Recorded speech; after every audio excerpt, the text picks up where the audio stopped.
Hello friends, welcome to philosophy Gyan आणि मी आहे हर्षा पिंपळकर। तर या व्हिडिओ लेक्चरमध्ये आपण बघत आहोत मायलेशियन संप्रदाय। जर तुम्ही माझा पहिलेचा व्हिडिओ नसेल बघितला तर पहिले बघून घ्या, कारण त्याच्यामध्ये पूर्ण मी इंट्रोडक्शन दिलेलं आहे पहिल्यापासून, म्हणजे मायलेशियन संप्रदाय कुठून आलेला आहे आणि महत्त्वाचं त्याचं काय बेनिफिशियल आहे। आपण हे जे व्हिडिओ बनवत आहोत त्यांना पाश्चात्य तत्त्वज्ञानी म्हणून का बरं त्यांचा एकदम म्हणजे ख्याती प्रसिद्ध आहे, त्यानुसारच आज आपला हा व्हिडिओ असणार आहे थेलिसवरती। तर चला जास्त वेळ न घालविता आपण आपल्या व्हिडिओला सुरुवात करूया। आता म्हटलं की थेलिस म्हटलं की एक काय आहे, यांनी सायंटिफिक रिझनची पण गोष्ट केलेली आहे आणि शास्त्रशुद्ध पद्धतीने विचार पण केलेले असणार आहेत। आणि ते जे आहे फर्स्ट असे ग्रीक फिलॉसॉफर आहे की ज्यांनी रूढी परंपरांना न मानता, पारंपरिक पद्धतीला न मानता, म्हणजे आपण म्हणू की डायरेक्ट सायंटिफिक रिझनची गोष्ट केलेली आहे।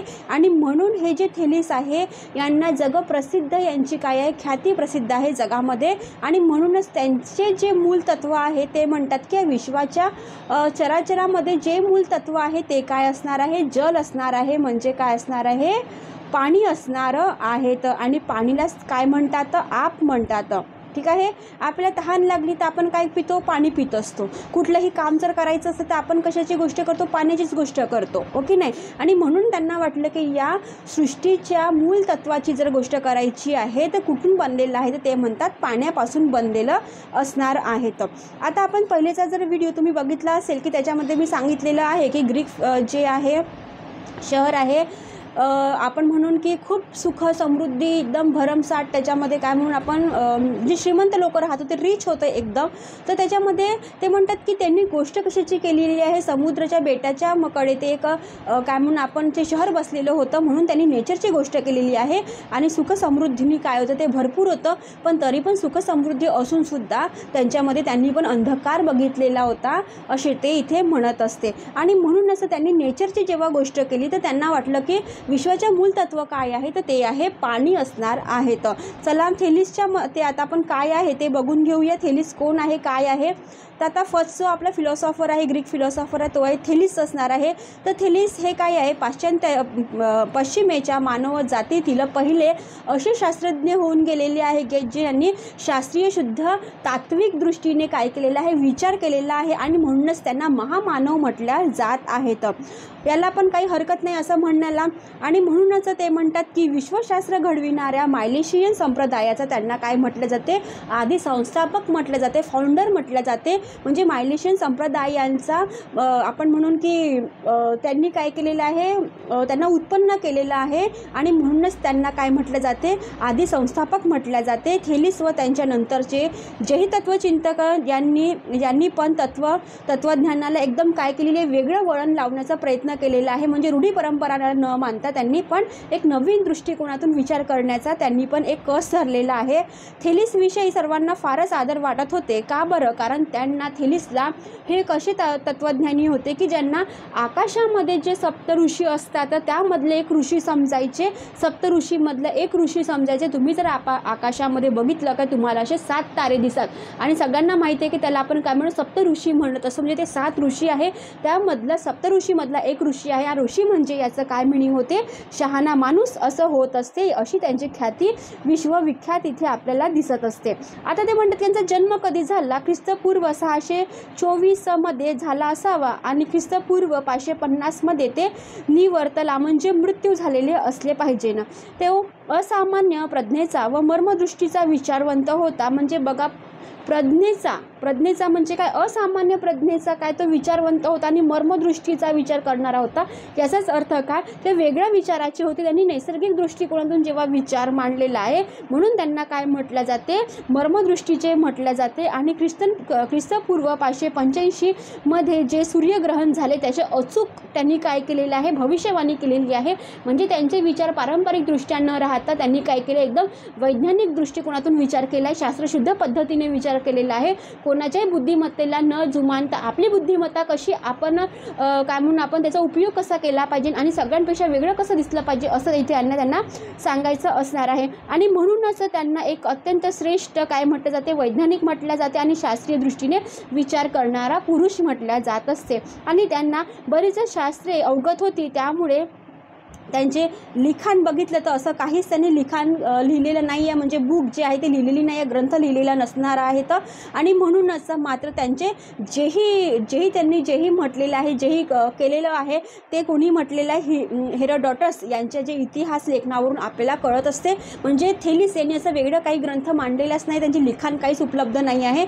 जेही त्यांचे विचार आहे ते कोणी मांडलेले आहे, हेरोडोटस यांनी मांडलेले आहे. त्यांच्या इतिहासावरून आपल्याला असं कळते की थेलिसने या प्रकारची रचना केलेली आहे. म्हणून त्यांना वैज्ञानिक शास्त्रीय दृष्टिकोनाचा काय म्हटलं जाते, पुरुष म्हटलं जात असते. आता बघा थेलिसच्या मते, आता थेलिसने काय म्हणतात की माझ्या ह्याच्यामध्ये दोनच मी गोष्टी सांगत आहे. तर ते काय म्हणतात, सर्व वस्तूची आदी व मूलद्रव्य काय आहे, तर ते आहे जल आहे, काय आहे, आप आहे व त्या विश्वातील सर्व वस्तूची उत्पत्ती कुठून झालेली आहे, जलापासून झालेली आहे आणि या मूलद्रव्यापासून झालेली असून शेवट पण काय होतो, त्यापासूनच होत असतो आणि सर्व वस्तूची परिसमाप्ती आणि परिणमन जलातच होत असते. म्हणजे त्याचं उत्पन्न आणि जे आहे एंड हे कशामध्ये होत असते, पाण्यामध्येच होत असते असं कोण म्हणतात, थेलिस म्हणतात.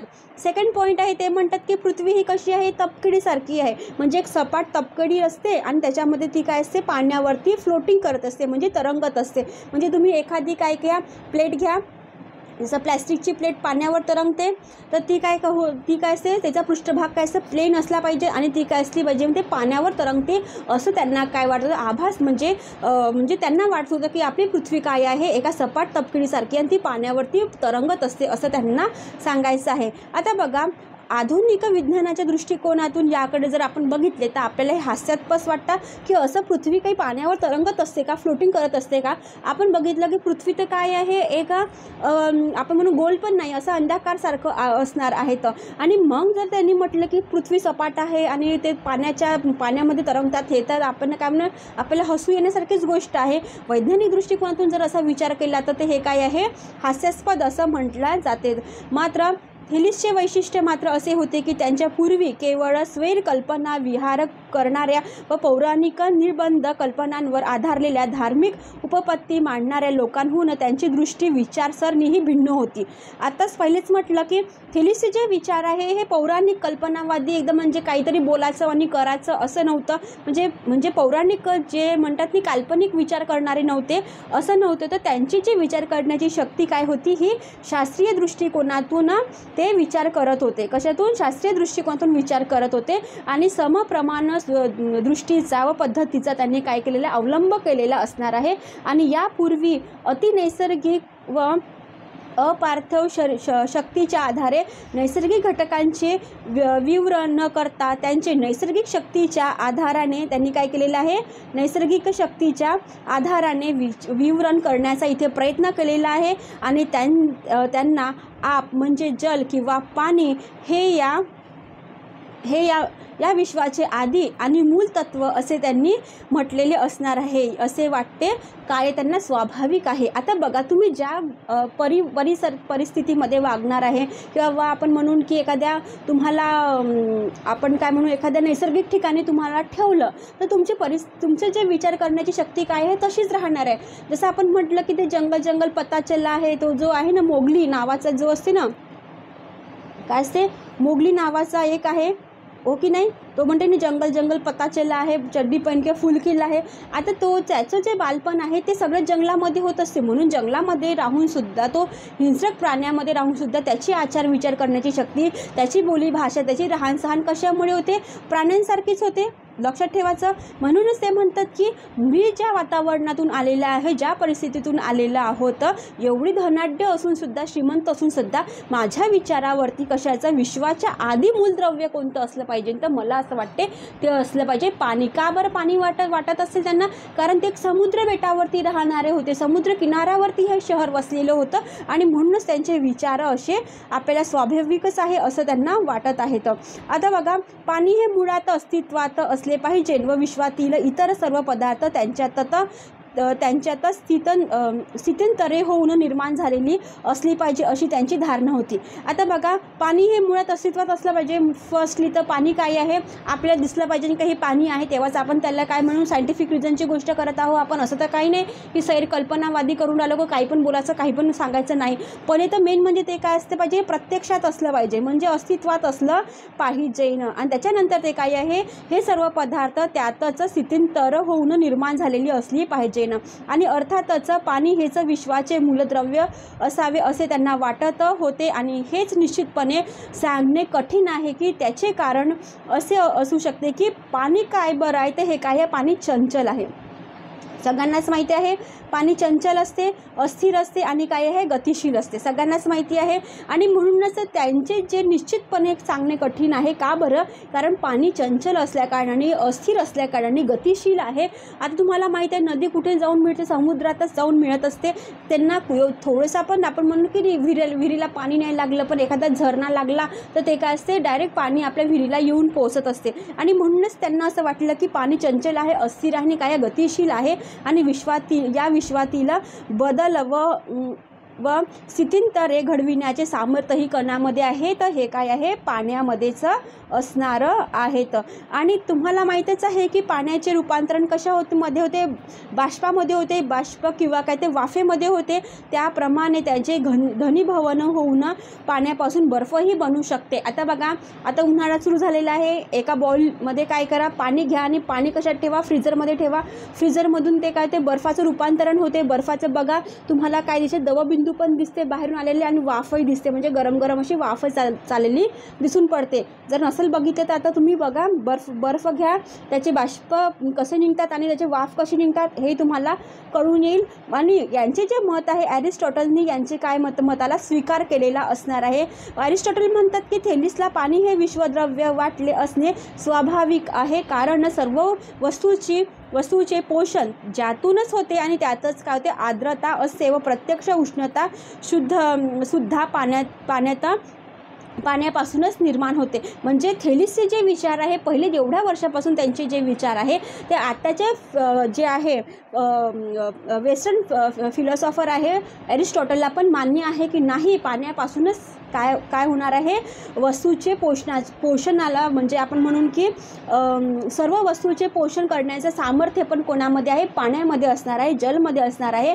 आणि प्राणी मात्राला पण पाण्याचा फार मोठा इथे आधार असतो. आपल्याला तहान लागली तर आपण पाणी पित असतो. झाड जर म्हणजे असं कोमजलेलं असेल तर त्याच्यामध्ये काय असतं, आपण पाणी दिल्यावरती तेही टवटवीत होतं. सगळ्या गोष्टीसाठी तुम्हाला सांगायची गरज नाही की पाण्यामुळे काय होत असते म्हणून. आणि सर्व वस्तूच्या बीजामध्ये आर्द्रता असते व ते सर्व शक्तीच्या निर्मितीचे काय आहे, एक मूल कारण आहे. ज्याने जड वस्तू विरघळतात, मऊ होतात, फुटतात आणि त्याचे काय ते विघटन होतात. हे सगळे तुम्ही 11वी-12वीच्या पुस्तकामध्ये बघितलंच असेल सायन्सच्या, हो ना.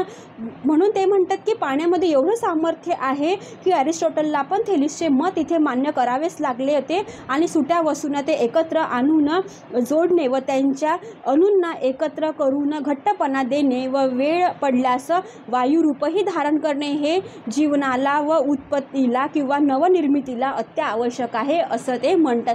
म्हणजे बघा, त्यावेळेसची थेलीसची जी विचारसरणी होती ती ती म्हणजे आपण म्हणू की पॉवरफुल होती. म्हणजे त्यांनी तेव्हाचा विचार न करता आत्ताच्या लोकांचा विचार केलेला असणार आहे, म्हणजे सायंटिफिक रिझनची गोष्ट केलेली आहे. एवढं शास्त्रशुद्ध पद्धतीने त्यांनी आपले विचार मांडलेले असणार आहेत. आता बघा, तुम्हाला माहिती आहे सूर्य उष्णतेने पाण्याची वाफ करून तो शोषून घेत असतो. आता उन्हाळा लागलेला आपल्यामध्ये आपण जेवण कमी करतो, आपल्या शरीरामध्ये पाणी जास्त पित असतो, हो की नाही.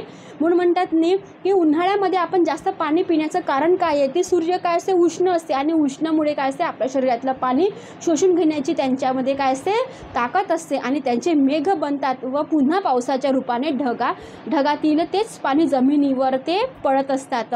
म्हणजे सूर्याने उष्णतेमुळे पाण्याची वाफ होते आणि ते शोषून घेतात आणि त्याच्यानंतर ते काय असते, मेघ बनत असते आणि मेघापासून काय असते, ढग बनल्याच्या नंतर तेच पाणी आपल्या जमिनीमध्ये मुरत असते आणि जमिनीत मुरणे व जमीन मऊ बनणे व त्याच्यातील क्षार व रासायनिक जे पदार्थ असतात पाण्यामुळे विरघळून ते वनस्पतींना अजून पोषण देण्याचं काम कोण करते, तर आपले पाणी करत असते. आणि वनस्पती वाढतात, धान्य भाजीपाला, फळे यांच्यापासून तयार होतात व ते जिवंत प्राण्यांच्या जन्माला काय म्हणून जगण्याला व पोषणाला मदत करतात। ही सर्व निसर्गातील चक्राकार पद्धती पाहून थेलिसला साहजिकचपणे पाणी हेच काय वाटत असेल, मूल आणि अंतिम द्रव्य वाटत असेल असं त्यांनी इथे म्हटलेलं असणार आहे। म्हणजे बघा, थेलिसने एवढे शास्त्रशुद्ध पद्धतीने तार्किक पद्धतीने जे विचार केलेला आहे ते आत्ताच्या वेस्टर्न फिलॉसॉफरला पण मान्य असणार आहे आणि आपण याला काय करतो, सायंटिफिक रिझननी प्रूफ करण्याचा पण प्रयत्न केलेला असणार आहेत आणि तेही आजही आपल्याला मान्यच असणार आहे।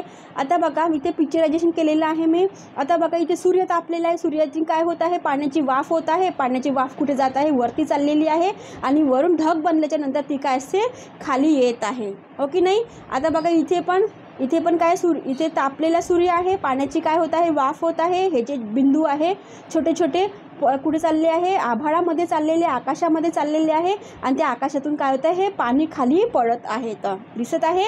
म्हणजे एवढी सायंटिफिक रिझनची जेव्हा गोष्ट थेलिसने केलेली आहे, पाणीच त्यांना विश्वाचे मूलद्रव्य वाटत आहे, म्हणजे त्यांचे विचार किती शास्त्रशुद्ध पद्धतीने त्यांनी मांडण्याचा प्रयत्न केलेला आहे हे इथे आपल्याला कळणार आहे। हा व्हिडिओ आहे, सेकंड व्हिडिओचा पार्ट असणार आहे। यानंतर अजून एक व्हिडिओ येणार आहे थेलिसवरती। तुम्ही व्हिडिओला लाईक करा, शेअर करा आणि सबस्क्राईब करायला विसरू नका। यानंतरचे पण मराठीमध्ये जेही फिलॉसॉफीचे व्हिडिओ येणार आहे तुमच्यासाठी खूप महत्त्वाचे असणार आहे। Thank you for watching my video friends.